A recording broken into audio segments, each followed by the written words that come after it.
Hello and welcome to this show where I do a very high school thing and I review books. Now, I know that sounds kind of silly, but I've wanted to do this for a while. Why have I never done it before? I just never did. Now I am. That's how you gotta do things in life sometimes. I am Harley Carter. I am an author who writes some books. I've been working on a third, but I've got so far Sea Stories. The lighting on this is probably pretty bad, but it's a book about my experience in the Navy and of a few other people too, not just me. My best friend was an Iraq veteran, and he was a prison guard at one of the facilities that was the birthplace of ISIS. It was a place where they basically networked the government types and the jihadis got together and they made this thing called the Islamic State, and it rolled a lot of heads, literally. So that's part of the origin of that.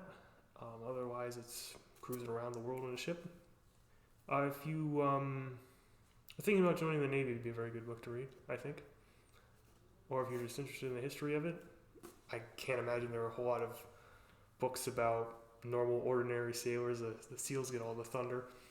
So, there's a bit of, learn what it's like, if that interests you. If it doesn't, and you're looking for something more fantasy, I've got, this is Edelweiss. It's this isn't really on it. It's just this is the author print for Amazon. So Edelweiss is a story about a father telling a son a story about an adventure he went on to a place that looks a lot like this. While they're in the warmth of their home in the middle of a polar winter, and he meets some very interesting people.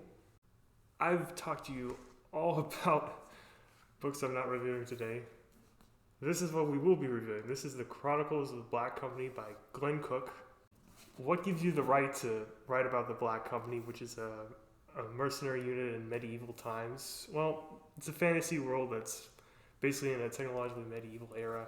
It's got magic, although this magic isn't really distributed evenly. There's some very powerful sorcerers, there are some minor sorcerers, and then there's everybody else who doesn't have any knowledge or use of magic at all. So, what gives Glenn Cook the right to write about this and not just total fantasy? Well, for 10 years, between 1962 and 1972, he was in the U.S. Navy as, I believe, he was a hospital corpsman. And what was this time during? It was the Vietnam War. So, one of the reviews here on the back cover says, with the Black Company series, Glenn Cook single-handedly changed the face of fantasy, something a lot of people didn't notice and maybe still don't. He brought the story down to a human level, dispensing with the cliche archetypes of princes, kings, and evil sorcerers. Reading his stuff is like reading Vietnam War fiction on peyote. Peyote, yeah. Yeah, it gets pretty trippy at sometimes. But otherwise, it's really like a Full Metal Jacket take on fantasy. And this was totally new at the time. This was released, the first novel. This is actually these three novels in one, which is The Black Company, Shadows Linger, and The White Rose. 3 novels in one big old volume, which you can, this is the most current printing of it. And then it just keeps on going. I think there's probably 12 books in total. This is only the first volume. Now, Glenn Cook wasn't deployed in combat to Vietnam. When he was at his 10-year mark, his unit was about to rotate into the country while he was able to get out. But being around that sort of environment, the way those people are is going to rub off on you. And being a corpsman, I don't know exactly what his specialty was. I think he was attached to the Fleet Marine Forces, or whatever it was called back then. The Marines don't actually have their own medics. They have Navy corpsmen that go into battle with them. So that's what he was. He didn't go into battle, as far as I know, but he would have been treating injuries or the people who came back partially injured, messed up in the head a little bit, yeah, the Vietnam War wasn't going great for everybody, and you really see this in this book. The Black Company has its ups and downs. It's not like the U.S. military who just put in new people all the time. Well, actually, it kind of is at some point. At some point, they do get more recruits, but they certainly do have their ups and downs. Or they're doing great. They got thousands in the ranks, and sometimes they're decimated, and it's only the main characters that are making things go. A cover. Do we judge a book by its cover? Come on. Yes, we do. This is our cover here. Two fellas. This guy here holding a dagger. Got three more. What's he wearing? Black, like the Black Company. This guy back here wearing a cloak, or maybe he's got some dark black hair. He's got a bow. And who's this right here? I'm actually not sure. This is either the White Rose, who has blonde hair, or it's the lady who shows up in gold apparitions, but does not have blonde hair. And I don't think you can see it very well, but frankly, I found this cover very interesting. Why? Because I'm not sure if she's supposed to be a good person or an evil person or not. First, she looks very attractive. She's a little bit sexy, but it's a bit unnerving if you look closely. Look at her eyes, if you can. Sorry, they've got a nasty shade to them. They're a bit dark. She doesn't have a come hither expression. She looks menacing a little bit. The eyes are not a natural color. They're kind of a coppery amber color, and they're drawn a little bit together like cat or snake pupils instead of normal human eyes. And frankly, that has a lot to do with those two characters I mentioned that you'll get to know in the book. Now, on the subject of ladies and warriors, in the military, the real military, we really think almost, well, how do I describe it? You both have a very high opinion of ladies because you're horny. I mean, you're young guys mostly, and you don't get too many women around, to be honest. Now, the Black Company had their camp followers. They had, when they went to the cities and were stationed there, they needed temporary girlfriends. But in the real military, which is Glenn Cook's experience, especially being in Vietnam, there weren't as many female Marines and sailors that you'd be around.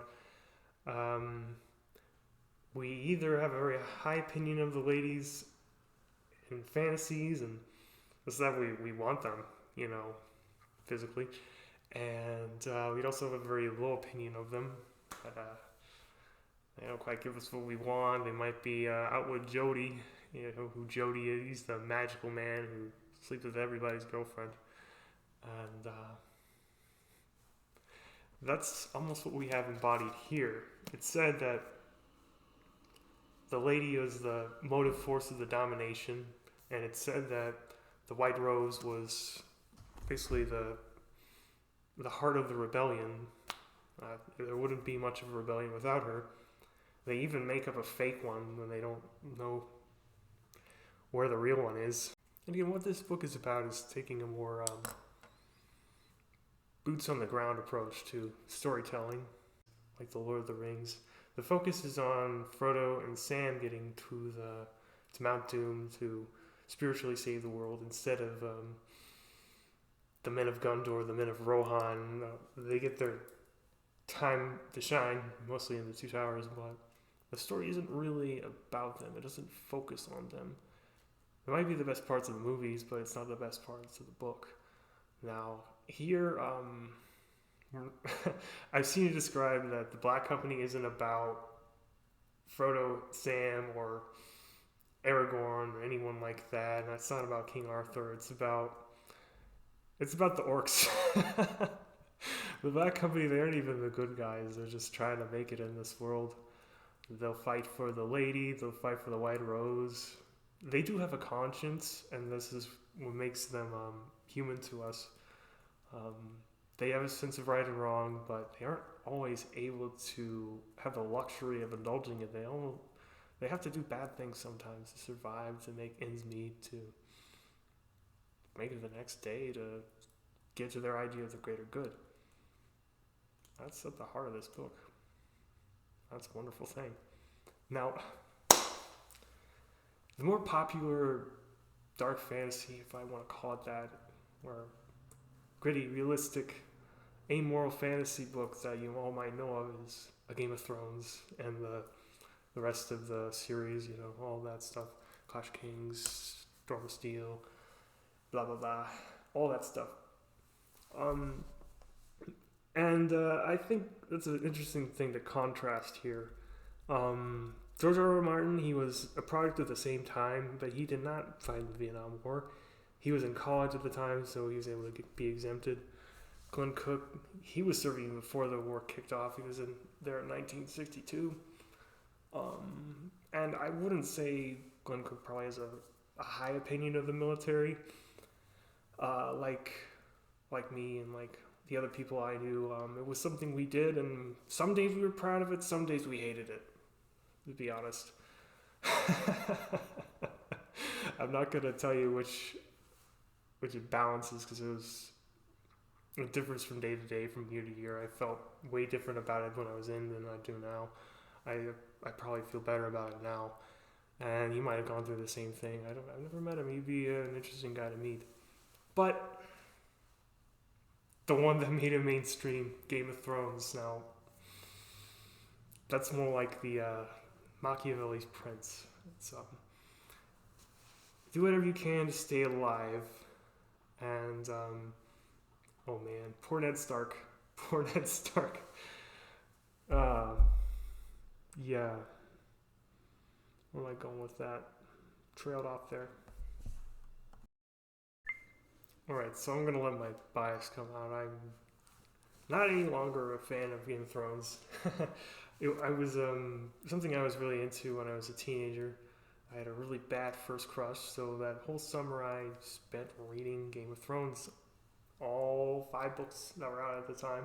The show came out too, so I watched that too. Yeah, I see it as a teen angst sort of thing that I had. It was a phase. But now, I even read his short stories too, and I tend to think that he has a bit of an obsession with sex and violence. Like, that's the most human thing ever. How often do you walk down the street and see sex and violence? You pretty much only see it in people's stories, at least on the street. It's something people that are into, obviously, and the success of Game of Thrones is pretty clear. But this book, Black Company, is more about going on an adventure. It's a messed up adventure sometimes, but it's also about the people here. You're going to learn, this is a guy named Raven. This is either the lady or the White Rose. You're going to learn who they are, what makes them tick, and why they do things. I have a little bit of a problem with Raven's motivation at the end. Doesn't seem clear. It seemed like a little bit of a plot device. But that's the only time I didn't understand when somebody did something. The main character, Croker, he thinks of people in those terms. He really wonders why they do things. He's very interested in the Black Company itself. He's their analyst who basically chronicles everything they do. Hence the name Chronicles of the Black Company. Who Glenn Cook is in this story. Croker is not only the analyst of the Black Company, he's the physician. And what was Glenn Cook in the Navy? He was a hospital corpsman. He was the guy who's patching people up after the battle. He's writing the story down. He's Glenn Cook. But is he, that's something that you really have to consider when you're writing a book. This person is me. He's just maybe in a different situation. And that's not very interesting. That's one side of the problem. You don't want to be there. And then there's another one where you are so out of your depth that you won't have any base in reality. You've never been in this experience. You can't imagine realistically what it would be like. So it's untethered. It's way out here. So somewhere in between these two sides, there is a golden mean where you want to be, where this person is who they ought to be. It's not me, because I've grown up in the 21st century, and I have a different set of skills than this person might have. But yeah, you need a good balance there, and I think Croker does have that, because he's been a mercenary all of his life, and he has a relationship with everybody else in the Black Company and abroad, And I think his experience in the Navy during the Vietnam War matches up quite complementarily to who Croker is. And he's a perspective from which you learn the history of the Black Company for about 20 years of its history. All right. Now, something else that's interesting about this book is you're going all over the world, you're going through a whole continent, but what is there not? There, unlike every other fantasy book, other than the one I wrote, I was a bit of a maverick, does not have a map.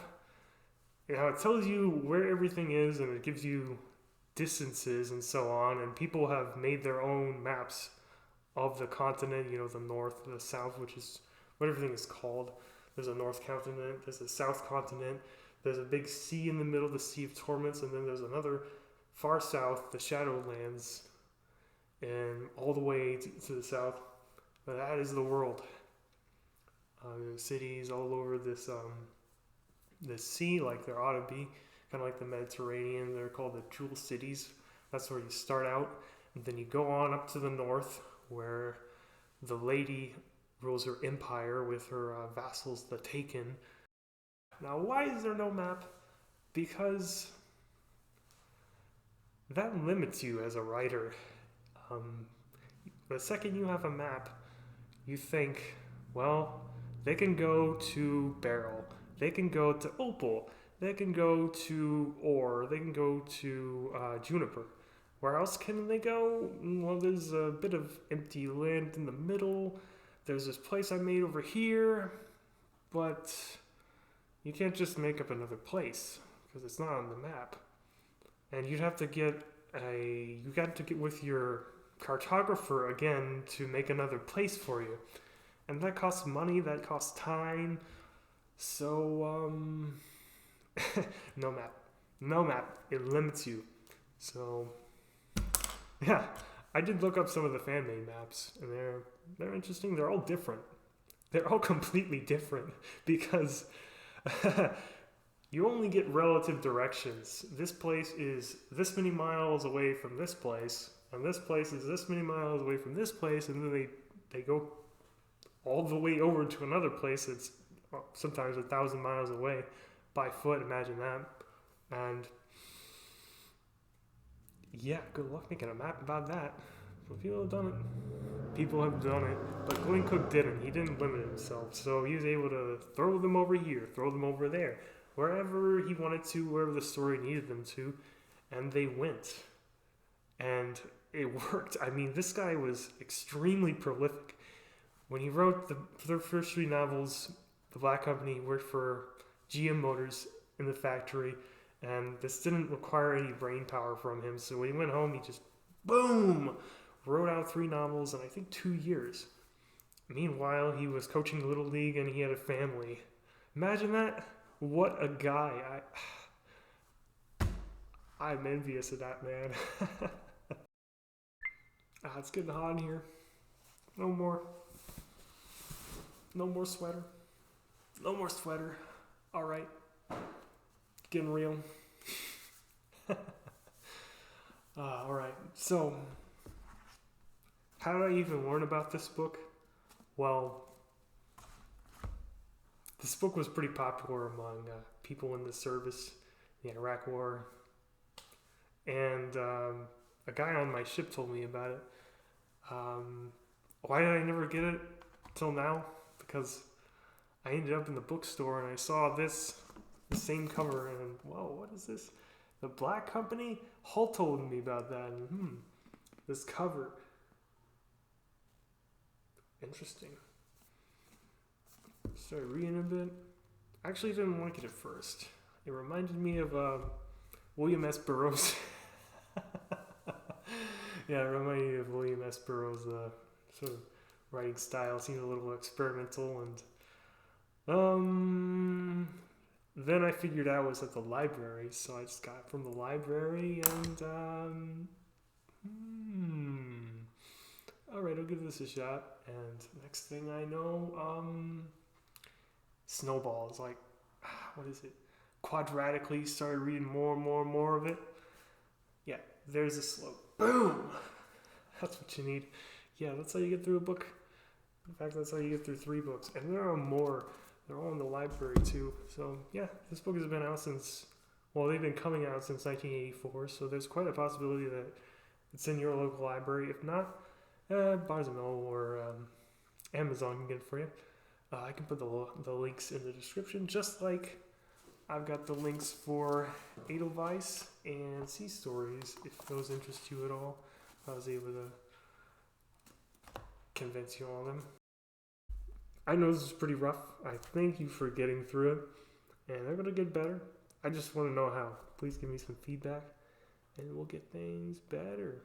All right? Thanks again. Have a good night.